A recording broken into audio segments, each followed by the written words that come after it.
गरमी से सिज गइल बाटे हमर चीज, कुल कुल देहिया होला न फ्रीज। ओरावा में आवा हम डोलाई दी बेना, जुलूफी से हवा लगी होई न पसेना। ये हो भला मुझे पिया दी कोका-कोला,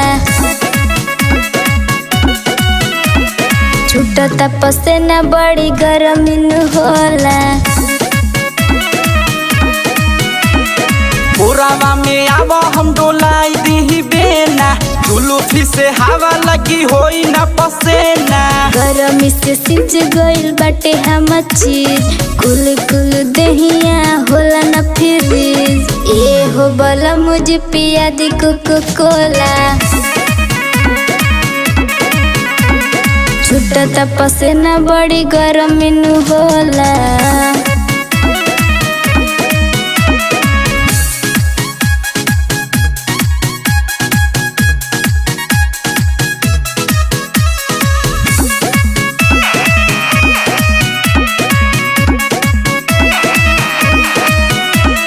पोरे पोर पसेना छूटतावे हो, मन जबलम दम घुटतावे हो।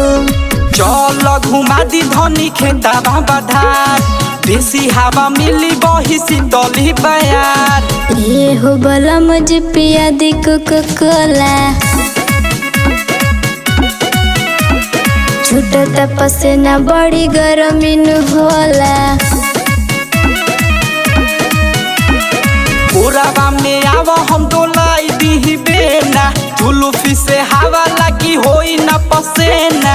गरमी से सिज गइल बाटे हमर चीज, कुल कुल देहिया होला न फ्रीज।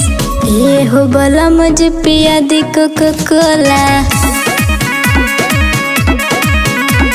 छूटता पसेना बड़ी गरमी न होला।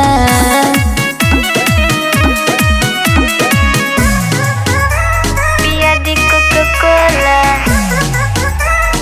गरमी न होला।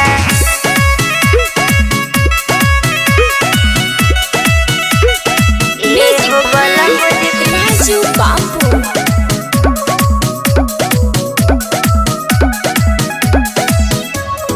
छोड़ब का जे मुआइए के हो, थम संपियाई दे तलाइए के हो।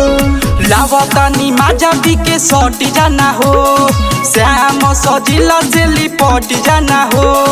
ये हो भला मुझे पिया दी कोका-कोला, छूटता पसेना बड़ी गरमी न होला। ओरावा में आवा हम डोलाई दी बेना, जुलूफी से हवा लगी होई न पसेना। गरमी से सिज गइल बाटे हमर चीज, कुल कुल देहिया होला न फ्रीज। ये हो भला मुझे पिया दी कोका-कोला, छूटता पसेना बड़ी गरमी न होला। अब देर ना करी ले आई।